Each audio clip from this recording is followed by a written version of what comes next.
I'm Anthony Nguyen. Join us as we change the narrative around aged care, one story at a time.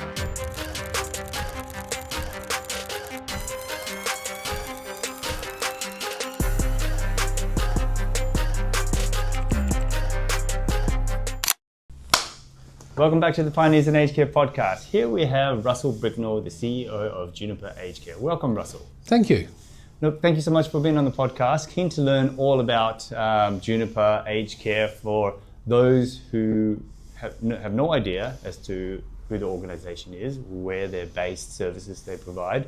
Can you give us an overview? Yeah, sure. We're part of the Uniting Church in WA. We operate aged care right across the breadth of Western Australia. So from the northernmost town in Wyndham, right down into Albany and across to Esperance. We probably have the biggest geographical spread of any aged care provider in a state in Australia. We're probably one of two large not-for-profit full-service aged care providers in WA. We operate residential aged care, home care, transition care, retirement living services, and shortly affordable housing. Yeah, and how many residential aged care homes altogether? 23 across the state. Okay. I would have thought the largest not-for-profit aged care provider. Bethany and us are about the same. About the same. Okay. Yeah. Interesting. I want to know how you got into aged care and what's kept you here all this time. So getting into aged care is an interesting story. So a long time ago, I was working as a consultant in a Big Four firm. And I got to a point where I was finding that to lose meaning for me more than anything else. And I was looking to make a difference. And an opportunity came up to join an aged care and community services provider in Queensland right back in 2001. And it came unexpectedly because I was looking at all sorts of things and this one came out of left field. And I joined the sector then into an organisation called Churches of Christ Care. And that was an organisation that did everything from aged care to childcare to disability to drug and alcohol programs to child protection work, and it ran 2 tourist attractions. Really weird mix. That is an interesting mix. Yeah, and it was in trouble and we had to fix it. Okay. Yeah. So coming out of the Big Four, very exciting, I'm going to use the word flashy. Yep. Aged care still has that reputation of being not so flashy. What was the tipping point for you to say this is where I'm? For me, it was more about I'm not afraid of working hard, love doing really high-end strategic work, but it was more about am I making a difference in someone's life? And what this sector did for me was, I'm making a difference in someone's life. I'm not doing something to give someone else a benefit. I'm doing something to make a difference in someone's life who's potentially vulnerable. And you've stayed in it, so it's been over 20 years now. Yeah, thanks for making me feel old. Well, I'll edit out and older. Say older. Along the way, what have been the highlights for you? For me, there's probably a couple of highlights. One of it is dealing with older people. I spent a period of time outside of the provider space, and the thing I missed the most was actually interacting with older people, which is really strange that you'd miss that rather than the work. Yeah. The other is we've gone through a number of big changes in the last 20 years, and being a part of those changes, watching organisations grow and build from those changes has been a real joy. And in the last 4 or 5 years, just navigating the whole Royal Commission, COVID, now the new Act space, you very rarely in your life get to see an industry turned on its head and be a part of that, and that's exciting. And how did you find your way into Juniper? Oh, long story. I was in Sydney in 2016 and applied for a job to work as CEO of Baptist Care over here. We ultimately moved here in 2017 and I was there for 5 years. Juniper interested me because of the work we do in the Kimberley. The Kimberley, we have Aboriginal, Indigenous specific aged care services in a couple of communities and aged care services in communities that have a predominant Aboriginal profile. That really interested me. That's really unique. Aged care services, it's very different from mainstream services. That's always been a part of my passion. I don't know if the cameras can pick it up, but there's some spears sitting behind me. Yes. I was wondering what that was. Yeah, they're my management motivation devices. They were given to me by a guy I grew up with in New Guinea. My parents were missionaries in New Guinea. And so that's a bow and arrow set that would be given to someone when they went from a child to man, basically. Yeah. And for me, that's always been a part of who I am. So the services in the Kimberley were particularly attractive. Okay. Yeah. Well, that gives some context into, because I follow your LinkedIn post, and it gives some flavour and colour to everything you've written so far, why you're so passionate about the sector and the Indigenous community. It is, well, I wanted to get into, obviously, the November 1 Y2K event has ticked over. I want to get your thoughts on that, but before we do, if you could, to anyone out there who's interested in working for Juniper, what would you say to them? What are the benefits of being an employee of Juniper? Number one, you can see the change, the difference you make for someone's life pretty much every day.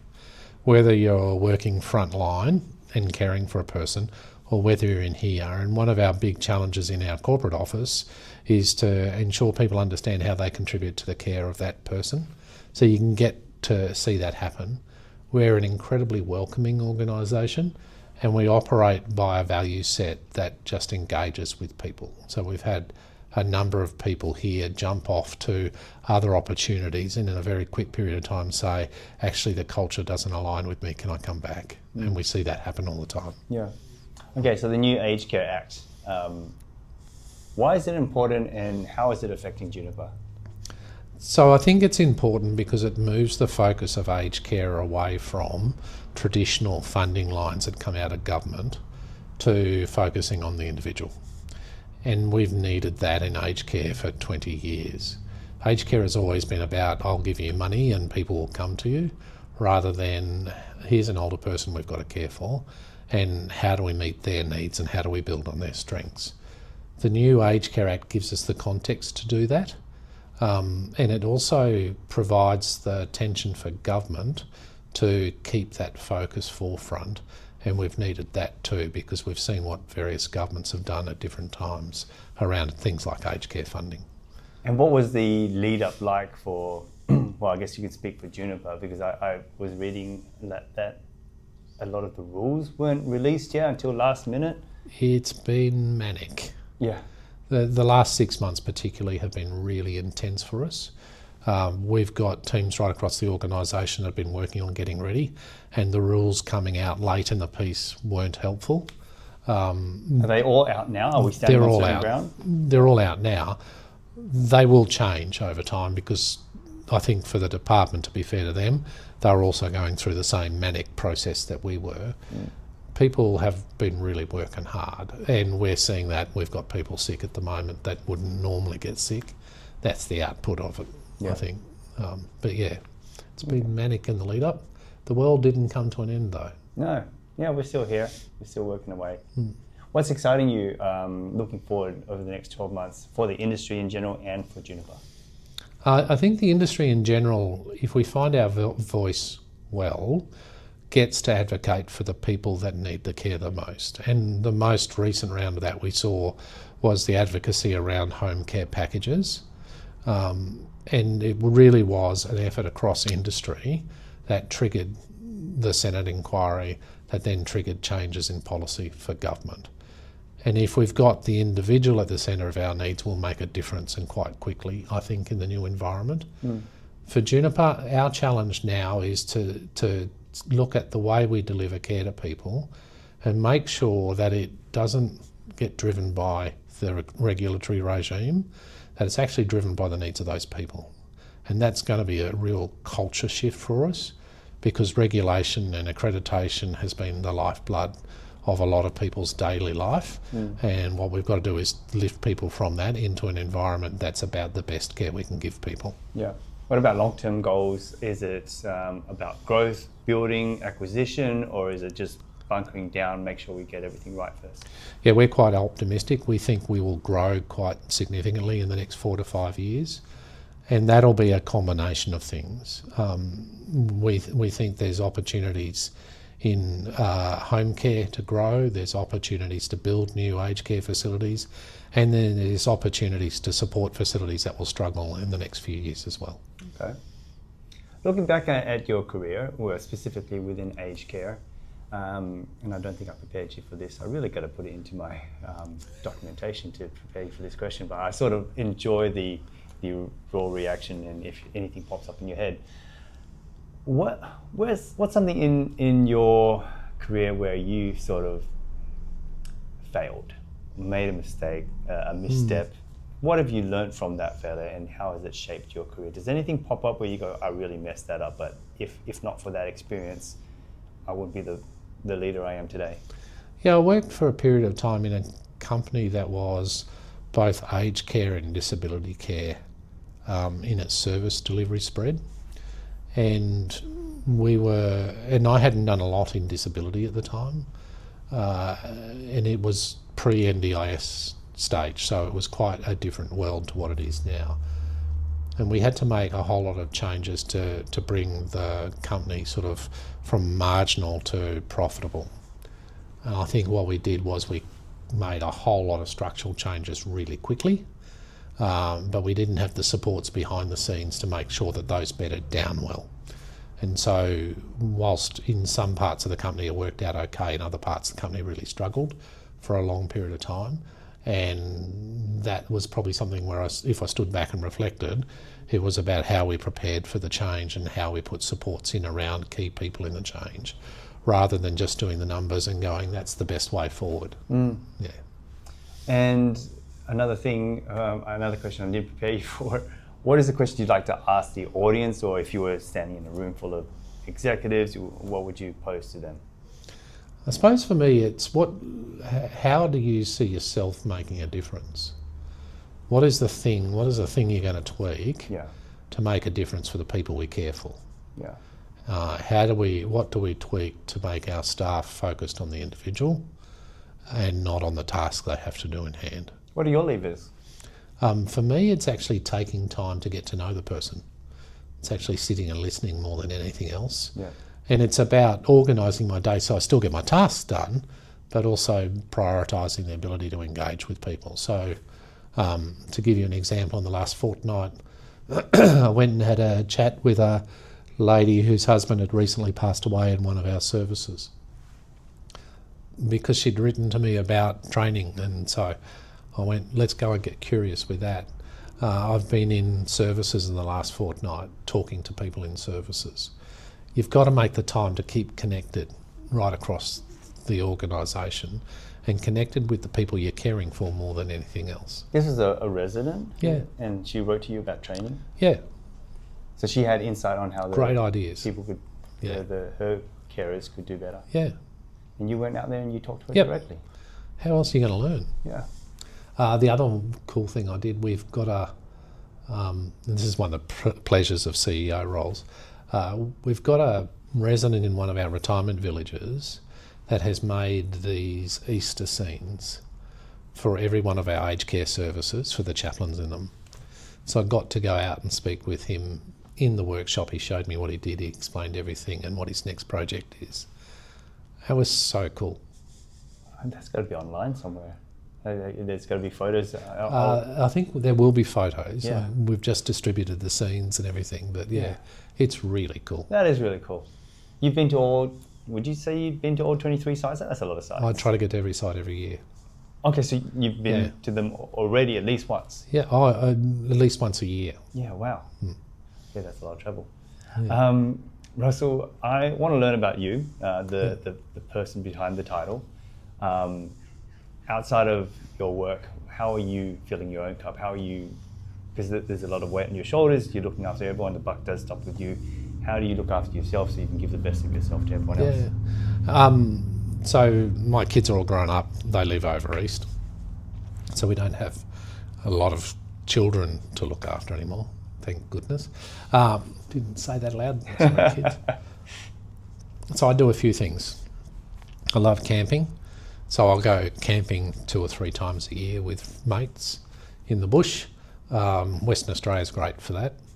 I do weightlifting. I do Olympic weightlifting for fun. Hey, no way. Yep. So I do that, and before that I was doing powerlifting, and that's just fantastic. No, so I'm a big fan of powerlifting until started tweaking things, and I avoided Olympic lifting like the plague because I thought it's a lot more technical. It is. Heavy weight, at least with powerlifting, you give it a shot, you drop it, that's fine. Yeah. But you've got multiple movements in Olympic. Have you ever hurt yourself? I'm kind of recovering from sciatic nerve issue. Yeah, okay. So not much. You're not convincing. I thought you could convince me to get into it, but no, you've done the opposite. It's really weird because powerlifting, I went from lifting really heavy weights, and for a period of time I was state champion for my age group and weight category. I was also the person who came last, so it sounds more impressive than what it was. There was only one of us. To Olympic weightlifting and getting something above your head that is even meaningful is really hard to do. It's such a technical movement. Just listening to you talk about that.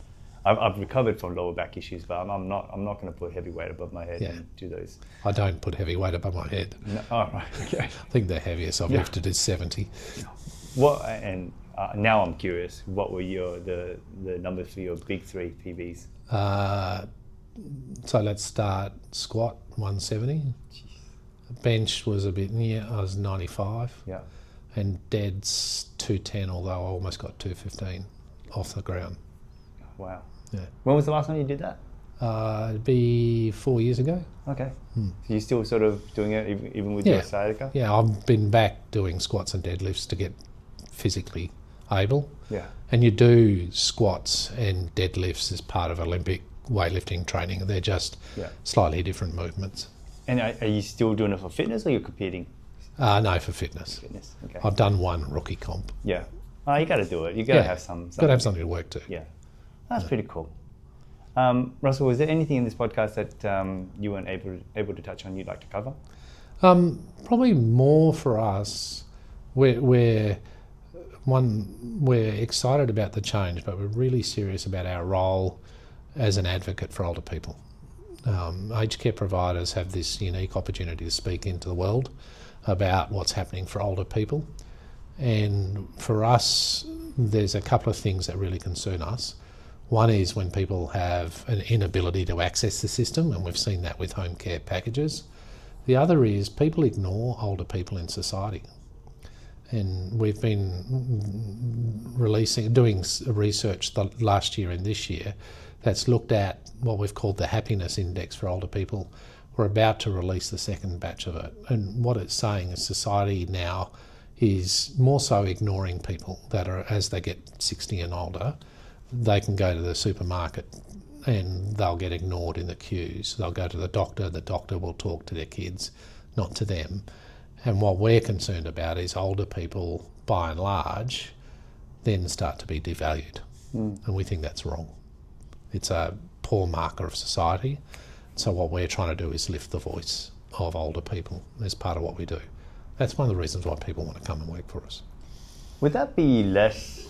I'm interested in that, because I think that's something that's only come into my awareness recently. Would that issue become less and less, not only through our efforts, but also because, like, you're not a boomer, you're not a baby boomer. No.